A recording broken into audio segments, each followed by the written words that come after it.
ಯಾರಿಗೆಲ್ಲ ಸ್ವೀಟ್ ಹೋಳಿಗೆ ಇಷ್ಟ ಆಗಲ್ವೋ ಅವರು ಈ ಖಾರ ಹೋಳಿಗೆ ಮಾಡ್ಕೊಂಡು ತಿನ್ನಿ, ತುಂಬಾ ರುಚಿಯಾಗಿರುತ್ತೆ. ಬೆಳಗ್ಗೆ ಟಿಫನ್ನಿಗಾಗಲಿ, ಮಧ್ಯಾಹ್ನ ಲಂಚ್ ಬಾಕ್ಸಿಗಾಗಲಿ, ಹಬ್ಬಗಳಲ್ಲಿ ಮಾಡ್ಕೊಳ್ಳೋಕ್ಕಾಗಲಿ ತುಂಬಾ ರುಚಿಯಾಗಿರುತ್ತೆ. ಮಾಡೋ ಅಂಥ ಕ್ರಮ ಕೂಡ ತುಂಬ ಈಸಿಯಾಗಿದೆ. ಎಲ್ಲರೂ ಕೂಡ ಒಂದ್ಸಲ ಟ್ರೈ ಮಾಡಿ ನೋಡಿ, ತುಂಬ ಇಷ್ಟ ಆಗುತ್ತೆ. ಇವಾಗ ಈ ಖಾರ ಹೋಳಿಗೆ ಹೇಗೆ ಮಾಡೋದು ಅಂತ ನೋಡೋಣ ಬನ್ನಿ.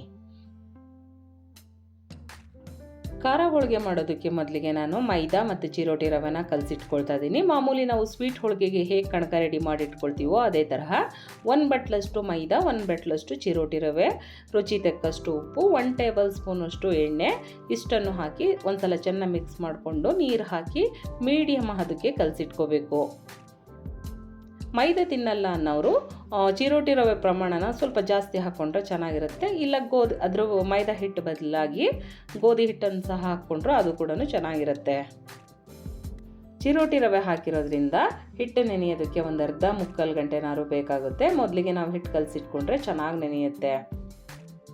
ನಂತರ ಖಾರದ ಹೋಳಿಗೆಗೆ ಒಂದು ಮಸಾಲೆ ರೆಡಿ ಮಾಡ್ಕೋಬೇಕು. ಮಸಾಲೆಗೆ 1 ಟೇಬಲ್ ಸ್ಪೂನಷ್ಟು ಜೀರಿಗೆ, 1 ಇಂಚಷ್ಟು ಹಸಿ ಶುಂಠಿ, 3 ಹಸಿ ಮೆಣಸಿಕಾಯಿ, ಈ ಮೂರನ್ನು ಒಂದು ಮಿಕ್ಸಿ ಜಾರಿಗೆ ಹಾಕಿ ತರಿಯಾಗಿ ನೀರು ಹಾಕದೆ ಹಾಗೆ ರುಬ್ಕೋಬೇಕು.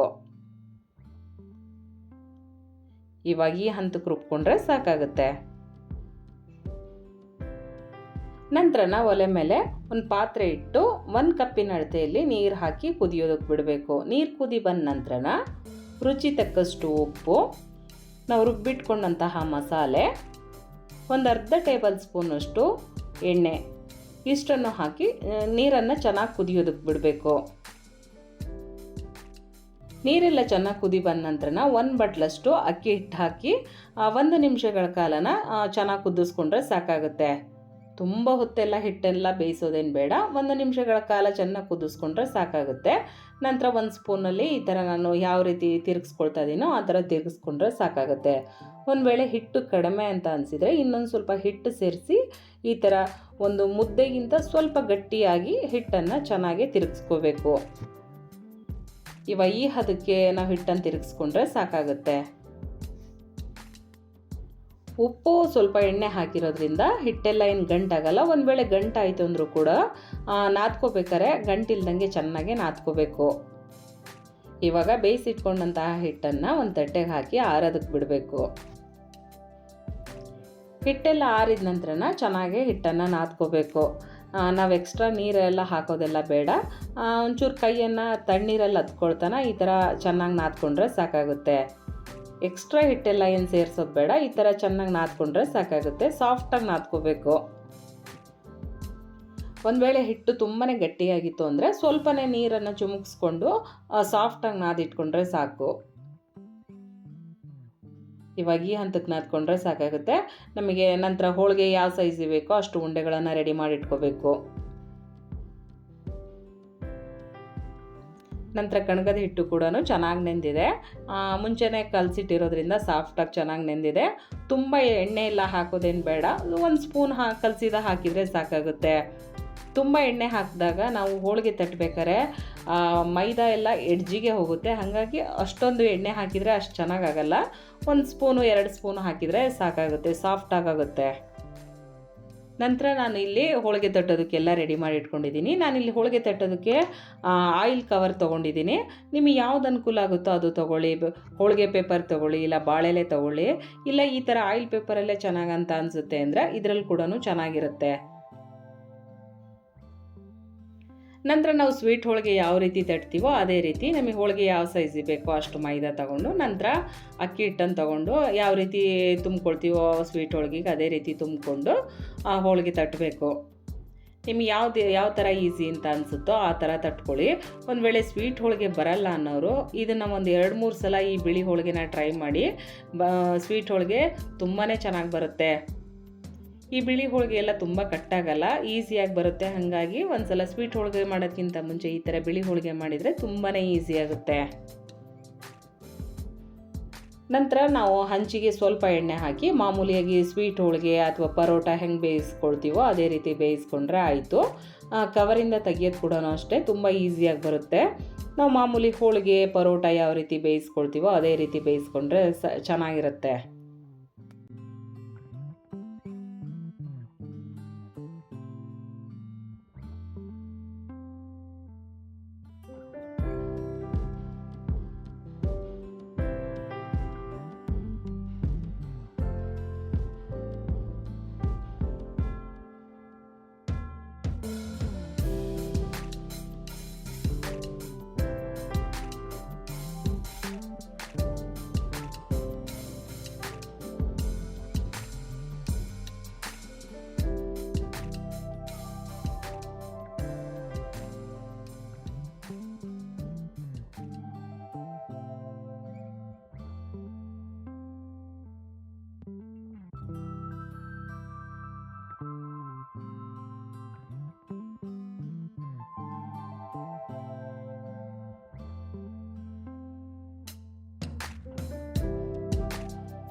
ಇವಾಗ ಬಿಸಿಯಾದಂತಹ ಖಾರದ ಹೋಳಿಗೆ ರೆಡಿಯಾಗಿದೆ. ತುಂಬಾ ಸಾಫ್ಟಾಗಿರುತ್ತೆ, ತುಂಬಾ ರುಚಿಯಾಗಿರುತ್ತೆ.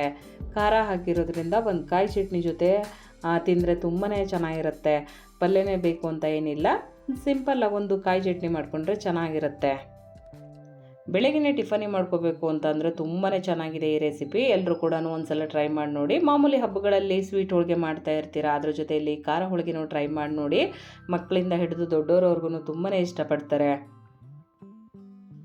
ಮಾಮೂಲಿಯಾಗಿ ನಾವು ಕಾಯಿ ಚಟ್ನಿ ಜೊತೆ ಮೆಂತ್ಯ ಚಟ್ನಿ ಕೂಡ ಚೆನ್ನಾಗಿರುತ್ತೆ. ನಾನು ಈ ಮೆಂತ್ಯ ಚಟ್ನಿ ರೆಸಿಪಿ ಕೂಡ ಮಾಡಿ ಹಾಕಿದ್ದೀನಿ, ಅದು ಕೂಡ ತುಂಬಾ ರುಚಿಯಾಗಿರುತ್ತೆ ಈ ಖಾರದ ಹೋಳಿಗೆಗೆ. ಇವತ್ತಿನ ರೆಸಿಪಿ ನಿಮ್ಮೆಲ್ಲರಿಗೂ ಇಷ್ಟ ಆಗಿದೆ ಅಂತ ಅಂದ್ಕೊಂಡಿದ್ದೀನಿ. ಇವತ್ತಿನ ರೆಸಿಪಿ ನಿಮಗೆ ಇಷ್ಟ ಆಯಿತು ಅಂದರೆ ಒಂದು ಲೈಕ್ ಕೊಡಿ, ಶೇರ್ ಮಾಡಿ, ಕಮೆಂಟ್ ಹಾಕಿ. ವೇದ ಜನನಿ ಚಾನಲ್ಗೆ ಸಬ್ಸ್ಕ್ರೈಬ್ ಆಗೋದ್ರ ಮೂಲಕ ಎಲ್ಲರೂ ಸಪೋರ್ಟ್ ಮಾಡಿ ಅಂತ ಕೇಳ್ತಾ thank you. Bye. Thank you for watching.